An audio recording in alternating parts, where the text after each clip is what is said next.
मुझे बताइए, ये लोग क्या एक भी सीट जीतने के योग्य है क्या?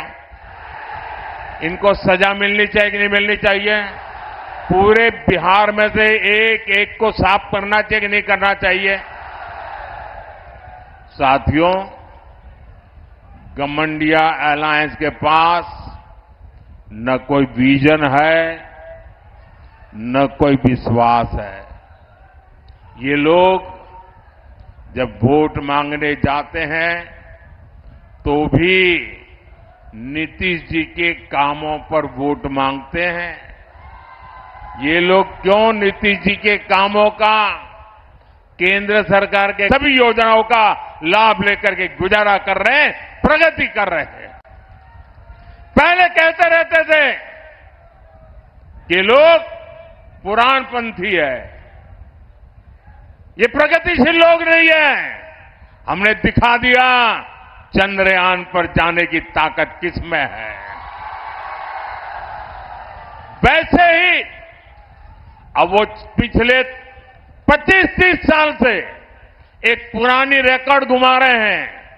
जब भी बीजेपी आगे बढ़ती है तो संविधान का राजनीतिक शस्त्र के लिए उपयोग करते हैं और झूठ फैलाते हैं, संविधान बदल देंगे, संविधान बदल देंगे। भाइयों बहनों, लिख के रखिए, मोदी तो क्या, बीजेपी तो क्या, स्वयं बाबा साहब आंबेडकर भी इस संविधान को नहीं बदल सकते हैं। और इसलिए झूठ बनाना, झूठ फैलाना बंद करो। और भाइयों बहनों, इनको पता होना चाहिए, ये जो संविधान सभा थी, डॉक्टर राजेंद्र बाबू नेतृत्व करते थे। बाबा साहब आंबेडकर का दिल, दिमाग और कलम उसको शब्दों में डाल रहा था। अब को गारंटी कार्ड बोला जा रहा है, क्योंकि 10 वर्षों में सबने देखा है, मोदी की गारंटी यानी गारंटी पूरी होने की गारंटी। साथियों, मोदी गरीब घर से निकलकर आप सबके आशीर्वाद से यहां तक पहुंचा है। ये आपका उत्साह, ये आपका उमंग, ये प्यार मेरे सर आंखों पर।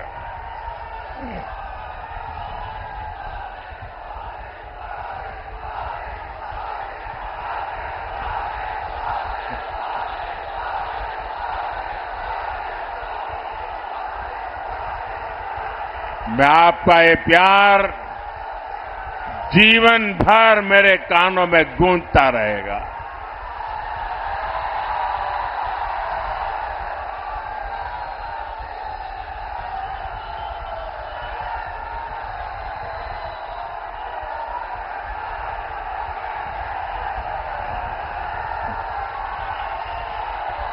अगर आप इजाजत दें तो आगे बोलना शुरू करूं।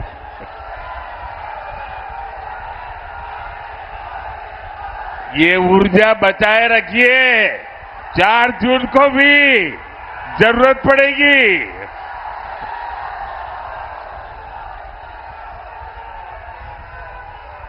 साथियों, आपके आशीर्वाद से आपने मुझे सेवा करने का अवसर दिया। मोदी को देश के संविधान ने ये पद दिया है।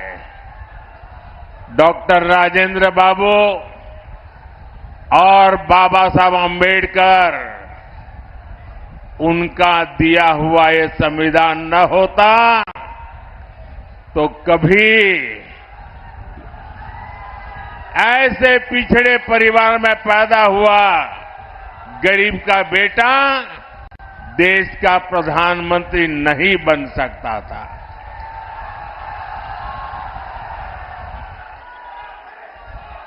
भाइयों बहनों,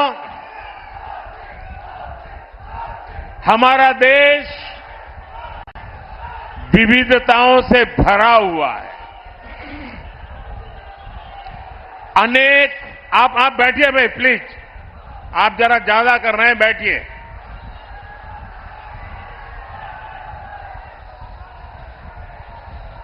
हमारा देश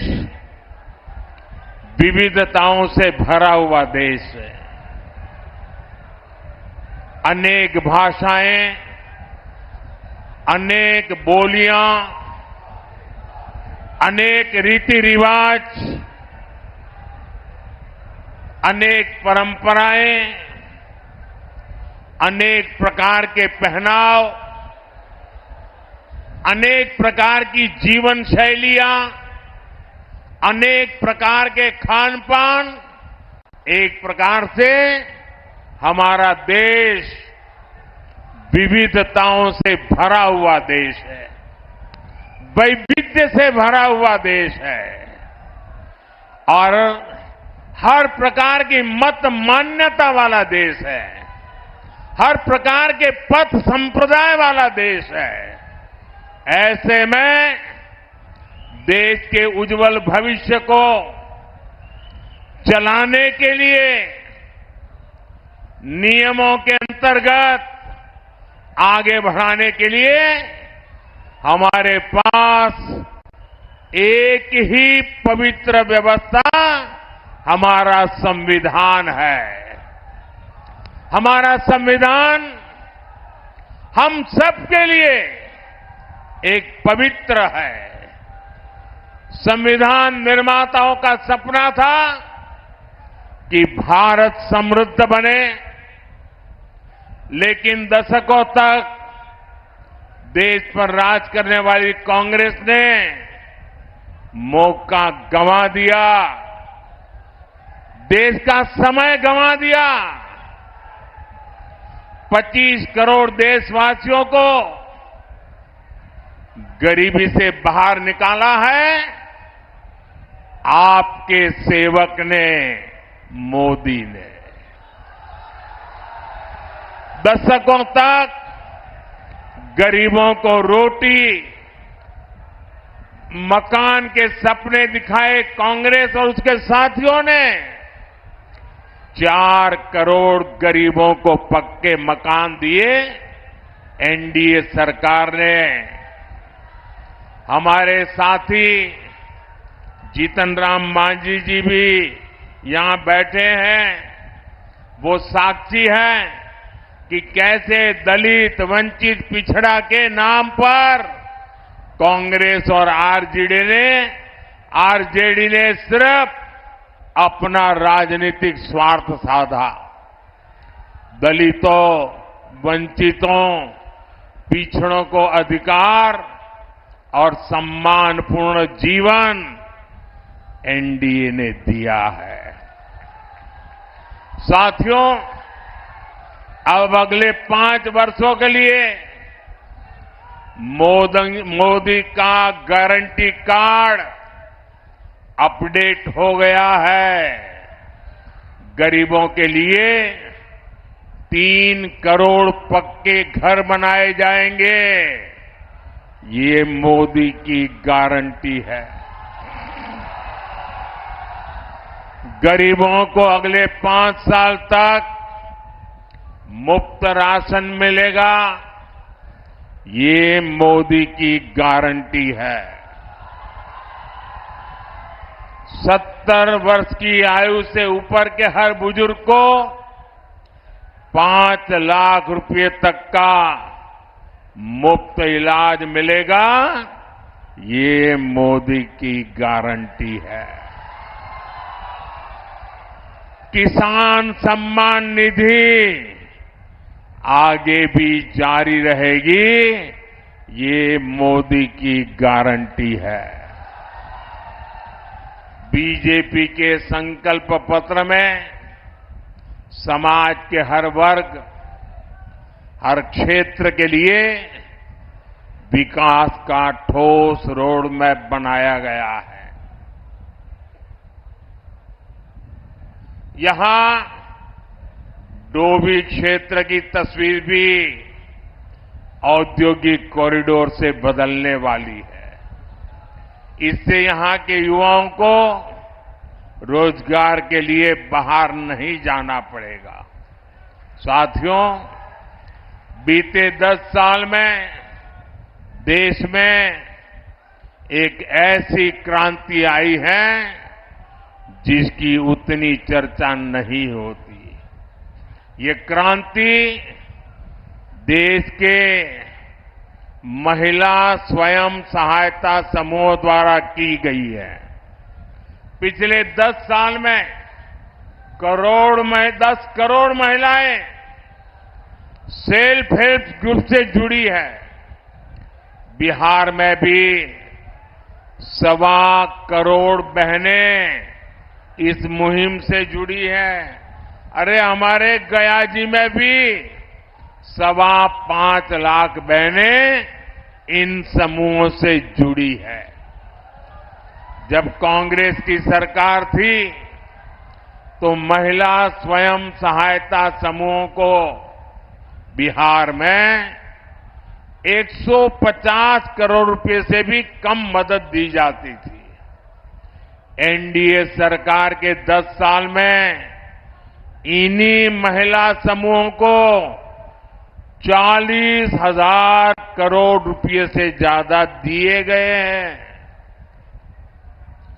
इसी प्रयास से अकेले बिहार में 12 लाख से ज्यादा महिलाएं लखपति दीदी बनी है। अब मोदी ने देश की 3 करोड़ महिलाओं को लखपति दीदी बनाने का अभियान शुरू किया है। इसका बहुत बड़ा लाभ बिहार की महिलाओं को होगा। साथियों, हमारे एजेंडे में विकास भी है और विरासत भी है। यहां नॉर्थ कोयल प्रोजेक्ट कितने लंबे अरसे से लटका हुआ था, ये आप भी जानते हैं। ये एनडीए सरकार है जो इसे पटरी पर लाई है। इस प्रोजेक्ट के पूरा होने से गया और औरंगाबाद के किसानों को सिंचाई की बहुत बड़ी सुविधा मिलेगी। हमारी ही सरकार में प्रसाद योजना के तहत देश के 12 प्राचीन ऐतिहासिक धरोहरों में गया जी को भी शामिल किया गया है।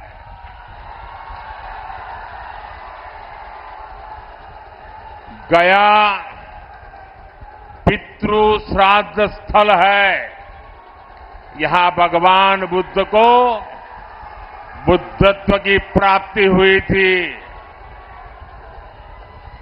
वैसे कम लोगों को पता है कि गुजरात में भी, मुझे बताइए, ये लोग क्या एक भी सीट जीतने के योग्य है क्या? इनको सजा मिलनी चाहिए कि नहीं मिलनी चाहिए? पूरे बिहार में से एक एक को साफ करना चाहिए कि नहीं करना चाहिए? साथियों, गमंडिया अलायंस के पास न कोई विजन है, न कोई विश्वास है। ये लोग जब वोट मांगने जाते हैं तो भी नीतीश जी के कामों पर वोट मांगते हैं। ये लोग क्यों नीतीश जी के कामों का, केंद्र सरकार के कामों का क्रेडिट खाते हैं? वो पूरा बिहार जानता है। आरजेडी ने भी इतने वर्षों तक बिहार पर राज किया है, लेकिन इनकी हिम्मत नहीं है कि अपनी सरकारों ने क्या काम किए उसकी चर्चा कर ले। बिहार में जंगल राज का सबसे बड़ा चेहरा आरजेडी है। भ्रष्टाचार में बिहार में भ्रष्टाचार का दूसरा नाम आरजेडी। बिहार की बर्बादी की सबसे बड़ी गुनहगार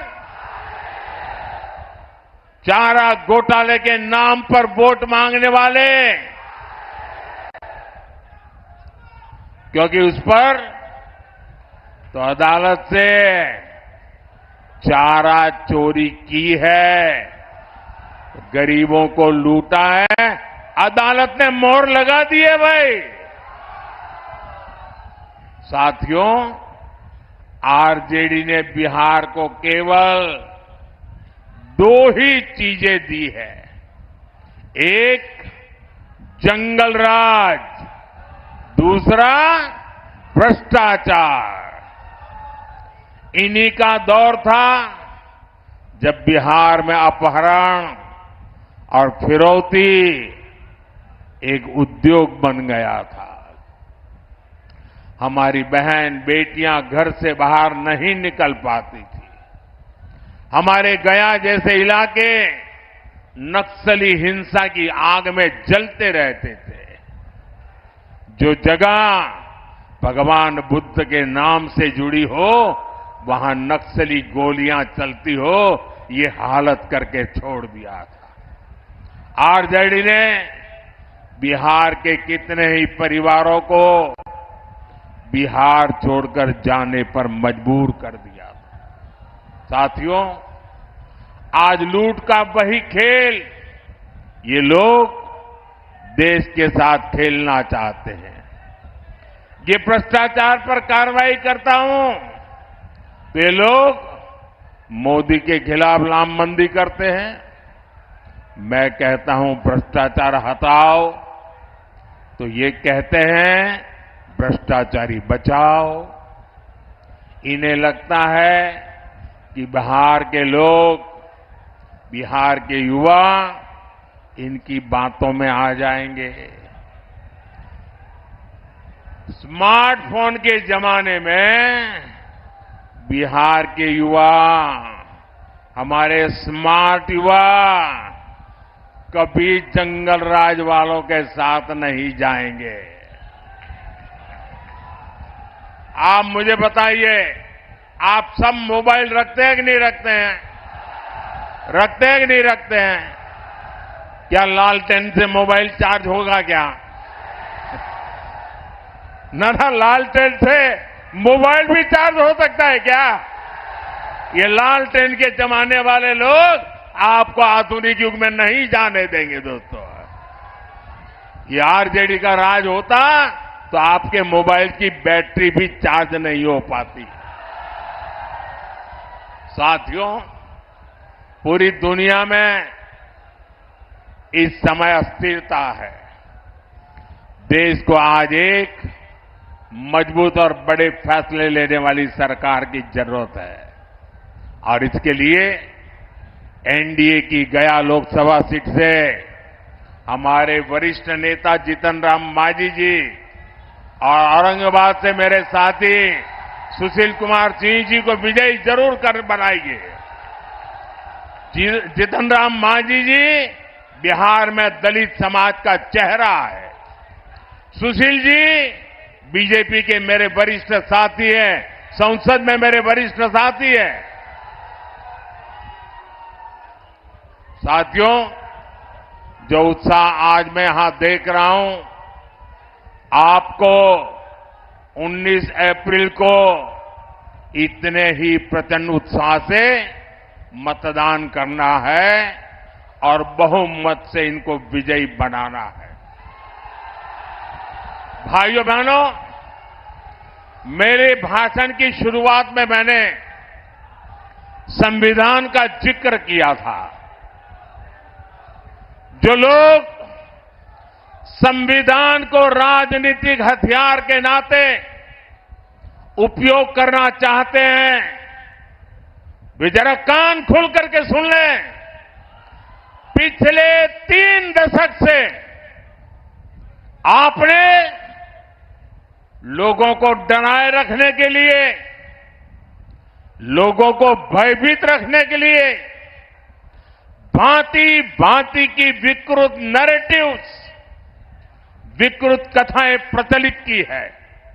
कभी आप कहते थे कि आरएसएस बीजेपी आएगी तो देश जल जाएगा, बच नहीं पाएगा। पिछले 30 साल से हम अनेक राज्यों में सरकार चला रहे हैं। अटल जी के समय से हम देश की सत्ता से साथ आते जाते रहे हैं, लेकिन इस देश को सबसे ज्यादा शांति का समय हमारे कालखंड में मिला है। ये लोग कभी कहा करते हैं अगर आरएसएस बीजेपी वाला आए तो लघुमतियों को देश छोड़ करके भागना पड़ेगा। आज भी वो आन बान शान के साथ सरकार की सभी योजनाओं का लाभ लेकर के गुजारा कर रहे हैं, प्रगति कर रहे हैं। पहले कहते रहते थे कि लोग पुराणपंथी है, ये प्रगतिशील लोग नहीं है। हमने दिखा दिया चंद्रयान पर जाने की ताकत किसमें है। वैसे ही अब वो पिछले 25-30 साल से एक पुरानी रिकॉर्ड घुमा रहे हैं। जब भी बीजेपी आगे बढ़ती है तो संविधान का राजनीतिक शस्त्र के लिए उपयोग करते हैं और झूठ फैलाते हैं, संविधान बदल देंगे, संविधान बदल देंगे। भाइयों बहनों, लिख के रखिए, मोदी तो क्या, बीजेपी तो क्या, स्वयं बाबा साहब आंबेडकर भी इस संविधान को नहीं बदल सकते हैं। और इसलिए झूठ फैलाना बंद करो। और भाइयों बहनों, इनको पता होना चाहिए, ये जो संविधान सभा थी, डॉक्टर राजेंद्र बाबू नेतृत्व करते थे। बाबा साहब आंबेडकर का दिल, दिमाग और कलम उसको शब्दों में डाल रहा था और देश के गणमान्य लोग अनेक महीनों तक बैठ करके विचार विमर्श करके देश की भावनाओं को समझ करके, देश की सामाजिक परिस्थितियों को समझ करके हमारे संविधान का निर्माण किया है। और जो लोग सनातन को गाली देते हैं ना, वो भी कान खोल करके सुन लो। ये जो संविधान इतना महान बना है, ये जो संविधान हमें देश को आगे ले जाने की ताकत देता है, इस संविधान को बनाने के लिए जो संविधान सभा थी, उसमें 80-90% से भी ज्यादा, 80-90% से भी ज्यादा सबके सब सनातनी थे। और उन सनातनियों ने इतना उत्तम संविधान बनाने में बाबा साहब आंबेडकर का साथ दिया है। और इसलिए हकीकत तो यह है कि देश की आजादी के बाद